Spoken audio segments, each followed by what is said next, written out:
I had an interesting week. There's a gentleman, please pray for Tony. He's in Joondalup Hospital. His mother was part of Clarkson Church, I believe, many moons ago. I believe Steve did her funeral. He's not an active believer, but he's at the point in his life where he's very conscious he's going to meet his Maker soon, and his thoughts are very much focused on the spiritual and on connecting with God, having confidence and assurance, and probably an even greater concern is the spiritual well-being of his family, who are one's Christian, one's Buddhist, his wife's Buddhist, and his other son's just loves his motorbike and his girlfriend. So keep him and his family in prayer. He was so discouraged a week ago that he just completely had enough, and it was a privilege to be able to sit with him at probably one of the lowest points in his life and just to be able to speak a little bit of hope and encouragement. And caught up with him a couple of times during the week. He's asked for a Bible, which I gave him yesterday, and just to see the encouragement and the peace that's coming from God. He's still got a lot of anxiety, a lot of fear, a lot of frustration. He's terminal, there's no two ways about it, and that's hard. He's out of control and he's struggling with that. So please pray for him for peace and for that God can see, that he can see and know God, and that he can, I guess, he won't be a long light to his family, but I just pray that he can be a very bright flash that gets their attention. I'm going to tell you. Can I tell you a story? Do we have to be theological? Can we just go with the story today? Thank you. It had been a really interesting time. Jesus had taught all day, and it had been a very long day. Then Jesus wanted a little bit of rest, a little bit of space, a little bit of time to connect with God. So Jesus decided to go across the lake. He was exhausted and slept in the stern of the boat. The disciples who could were sailing. The others, they were resting as well, but not for long. A huge storm came up, as you undoubtedly knew, and the disciples were utterly terrified. All the while, Jesus slept. That is, of course, until the disciples could not take it anymore and they woke Jesus up screaming for help. If they were scared then, it was nothing compared to what happened next. Jesus simply told the weather to quiet down and to be calm, effectively, trying to sleep here, do you mind? And it stopped. Dead calm. All you could hear was the odd drip off the rigging. They were terrified. Once they started to get their wits back together, the whispering started. Who is this guy? Even weather listens and obeys him. They were tired, had been scared to death, were now even more scared, and they were really tired. You can imagine their relief when they saw the morning dawning and they saw a lovely little gravel pebbly beach. They were in a Greek area, so they thought, great, we'll have a bit of rest. The Jewish people stay away from these regions, so the crowd's probably not going to catch up to us. So they pulled the boat ashore and they were just getting settled and getting their things out when they saw him. They knew him instantly and their hearts stopped again. He was very well known in the area and very actively avoided. He was very, very dangerous and very, very strong and very, very naked. And he was charging straight at them. They didn't know his name, but if you mentioned the guy near the Decapolis, everybody knew exactly who you were talking about. He was demon-possessed, and that was terrifying. But the demons had made him very strong and very unstable and very dangerous. He was so dangerous they tried to tie him up to keep everyone safe. But he could break ropes, thicker ropes than they could ever imagine anyone breaking. So they tried chains and he broke those. There had been no few injuries in this process. Fortunately, no one had been killed, which was a wonder. They talked about shooting with arrows, but no one was willing to do it. And besides, once they tried to tie him up a few times, he was scared. He hated people as much as they were terrified by him. So he just stayed away. He lived in the tombs and roamed among them and in the nearby hills at night, screaming and cutting himself. Nobody knew what he ate, probably whatever he could.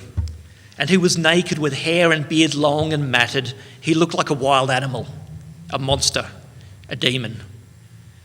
He was terrifying, horrible, and tragic. And now he was screaming and charging at the very scared disciples.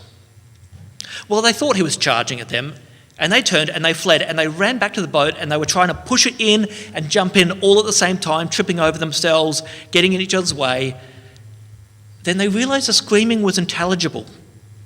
They realized that Jesus had commanded the demons out of him, and that gave them enough courage to momentarily pause and look around.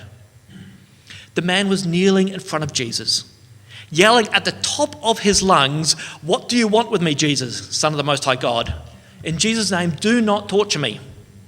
I was going to yell that, but I didn't think you'd appreciate it. Jesus was calm. He was in control, and the disciples dared to inch a bit closer. Jesus asked the man his name. He said Legion, for there were many demons in him. Legion, the disciples thought.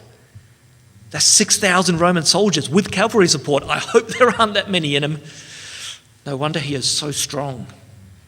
Again, the demons begged Jesus not to send them away, not to torture them, but to let them go into a nearby herd of pigs, which Jesus permitted graciously.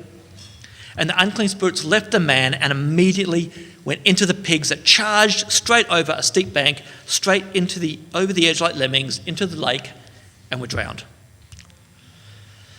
It can't be good, thought the disciples. And they were right. At today's prices, just as a side note, for meat alone, 2,000 pigs would be worth about $1.5 million in Perth, that is. When you consider these weren't just the spare boys they were going to butcher, but they were the breeding stock as well, probably about double. And you can be sure that if you cost someone that sort of money, you're going to make them very upset. Sure enough, everyone from nearby came running to see the biggest drama the town had ever encountered since this guy was demon-possessed in the first place. And they heard all about the lost pigs, their lost livelihood. Worse, they could see the madman. He was sitting with Jesus. Sitting! They'd never seen that. He used to crouch warily, ready to pounce. And he was washed. And they trimmed his hair and his beard. And he was wearing clothes. And he was sane and calm and had intelligence and peace in his eyes. And this was just too much. The villagers were terrified. They were angry. They were confused. They pleaded with Jesus, please, just go. Which Jesus graciously did. The man, no longer Legion, just a normal man, pleaded to go with Jesus. After all, they feared Jesus. When Jesus left, they would just be angry, and the only one left to be angry with was him. He hadn't been with people for so long, and he didn't know if he had a home or family or friends anymore. And Jesus had given him his life back. It was like he'd been born again. He wanted to be with Jesus, to know him and to be like him. He begged Jesus to let him to become a follower, and Jesus said, no. What? The disciples looked at each other. This day could not get any weirder. The whole time Jesus had been teaching and preaching and healing and calling people to follow, and now he's stopping someone who really, really wants to follow.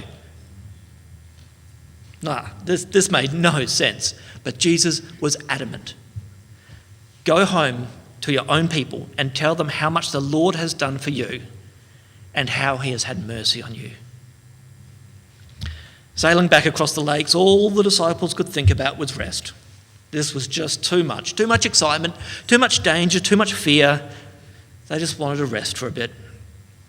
Those who sailed did, the rest slept. Jesus sat in the boat reflectively, praying. Those who were sailing had time to reflect too, and to try to make sense of everything that had happened. And as those disciples thought, they remembered some words from Torah from when they were young boys. They remembered how Moses told Jethro all about all the things the Lord had done to Pharaoh and to the Egyptians for the sake of Israel, and of the hardships Israel had faced making their way to Mount Sinai, and how the Lord had saved them.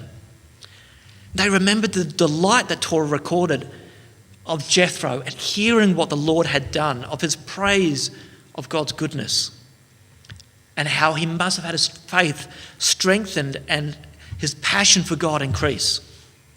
They remembered Joshua in his final speech telling of all God had done for the sake of the nation of Israel, to all of those people around them, how he'd spoken of the great and powerful nations that could not withstand them, that one had routed 1,000 because the Lord their God had fought for them. They remembered how Joshua had repeated this same idea that Moses emphasised in his farewell, to remember what God had done and to love and trust God.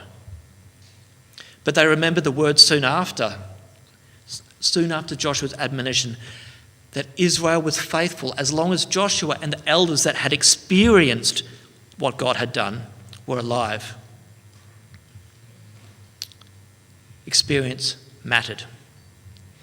And they started to feel gratitude that Jesus had given them this experience of what he could do. They resolved to be faithful, to remember what Jesus had done, as they felt that pang of sadness that when those who had experienced what God had done in Joshua's day died, that the people drifted. They remembered Shema, the most precious passage where Israel is called to hear, to have God's law on their heart, to be bound to their forehead and their wrist. They were reminded of the importance of talking about what the Lord had done, of what God had revealed, of what God had called them to be and to do, whether at home, whether on the road, when they got up, when they lay down, so the next generation could know. They remembered Psalm 78, where Asaph, the master musician, the man of God and prophet, had recounted all that God had done. He had clearly stated his purpose of teaching, to teach the next generation to put their trust in God so they would not forget. To not be stubborn, but to have faithful lives.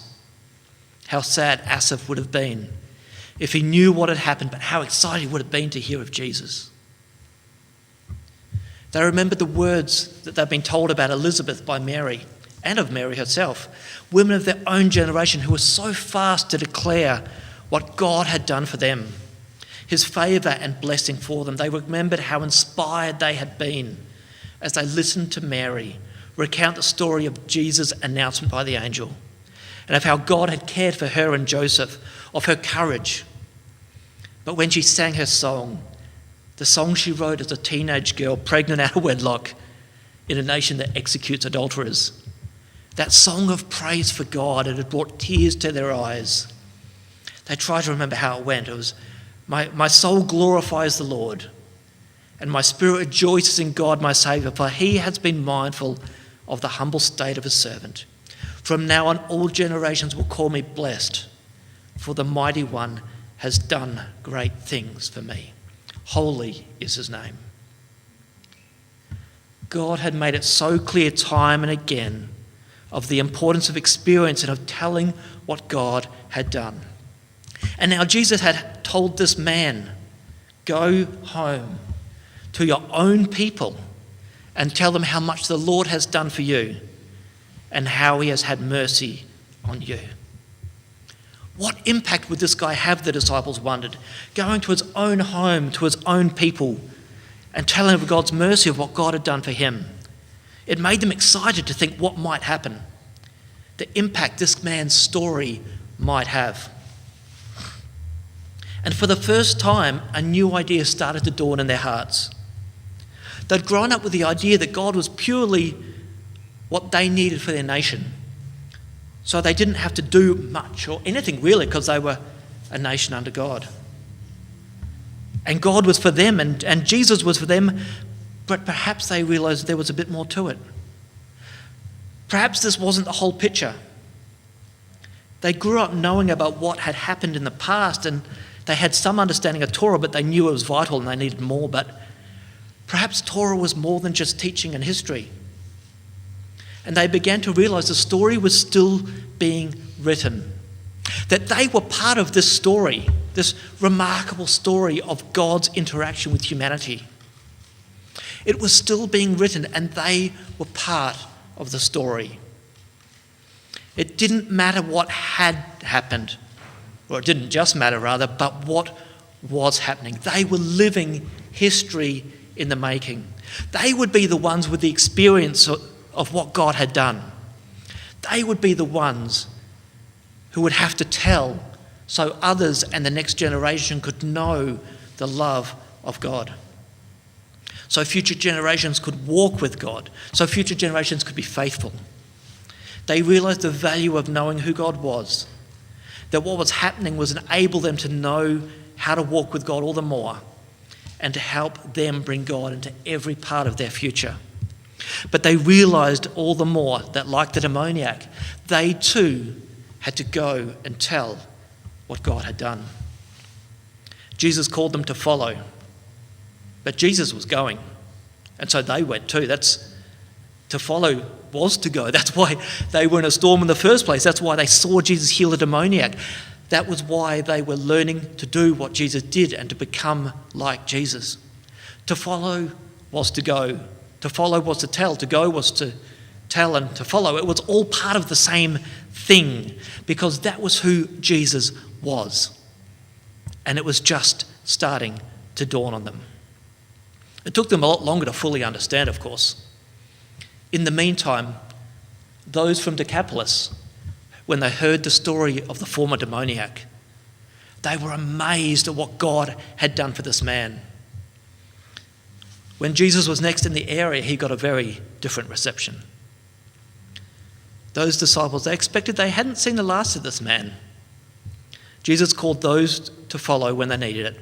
And apparently he called those to go when they needed that. Follow or go. Both grew people's faith. Both grew people's understanding of God. Both grew their character and godliness. And at the end of the day, to go and to follow were different sides of the same coin when you walked with Jesus. It was bold and intense and terrifying and thrilling and transformational. Walking with Jesus was the adventure of a lifetime. And the story they lived changed the world. But that was then. And this is now. So what about you? What about me? I mean, we know that the disciples were actually part of Scripture still being written, but I don't think they actually knew that. I don't think they realised that at the time. But the Bible's written now, it's finished, isn't it? Have you ever noticed that the Bible starts back then, over there, but it kind of finishes in the future? And we're in the middle. You are still living in Bible times. Have you ever thought of that? It isn't finished, and nor will it be finished till we hear a voice from the throne of God declaring that it is finished. Bible time didn't finish when the last disciple died. Bible time finishes when the world is made new, when sin and death are things of the past, when we reflect the image and likeness of Christ in transformed perfection that we experience at the second coming, when we're living with God face to face in his tangible presence in the world made new, when God's dwelling place is with us. See, Christianity isn't about knowing history or theology or even God's promises. It isn't about knowing things that have happened or ideas that can be preserved and passed on. Christianity is not a past tense thing. All of those things are so important and so valuable and such profound value if it helps you walk with Jesus every moment. Because we too are characters in this same story. We too are still writing history. We too are part of the grand narrative of God's interaction with humanity in this cosmic conflict. We are no different to Adam or Eve, Noah, Moses, Esther, David, Elizabeth, Peter, John, Barnabas or Paul. Sure, they're better known. But they were just average people like you and me who understood they had to both follow and go, and chose to be with God who was doing amazing things. They didn't do great things, they just stood by God who was. So we see people like Luther or William Miller, normal people who followed God, who went with God, who were with God when amazing things happened. And you are part of the exact same story that is still being written. So you have a choice. Who likes choices? You can ignore and reject God for any number of fairly reasonable reasons, quite frankly, just like the capitalists. Or, I'm assuming you're here, so probably this isn't relevant. The second choice, you can see God as purely for you and for your needs. And many people do. And as a result, they say and they do very little, and it's easily justified and very common, but it's divergent from God's plan. And we saw the whole Jewish nation in Jesus' time was like that. They believed that God was just for them. They were very exclusive. And the truth is that God is for you, and he does meet your needs, but it's not the whole story. It's only a part of the picture. Or, third choice, we can become academic type historians who know all about what has happened and why it matters, and be able to give great discussions on something that happened back then or over there, or the meaning of the 2300 days or the 10th horn of the beast of Revelation. Oops, bit close to home. And when we think like this, and we all do at times, we fall into the trap of turning the Bible and the gospel into mythology. And what I mean by that is that it's a story in the past to give meaning to how we got here and what it means, and that's where it ends. Because that's what myths do. And we call them myths because we don't believe in someone else's story, but it's very serious to them, just like ours is to us. And the truth is that the Bible does tell us how we got here. It does explain our situation. It does give purpose. And it is, for the most part, in the past. But it does a lot more than that. And once again, it's only part of the picture. And we should know what happened and understand so we can tell the stories of what God has done. So we can understand God's character. So we have that vital objective measure against which to test things, because boy, humans can twist stuff. It's vital to understand the world we live in, and the Bible does draw the curtains aside and we see the big picture in which we live and how God interacts with us, and it's so vital. But like the Pharisees, and like sometimes Adventists, we can come to Scripture, think that in it we find life, and miss the big T truth for the little t truth. But we have a fourth choice. And that fourth choice, I would argue, is the best. And that is, get into the story. Realize you're a character in the story and get into it.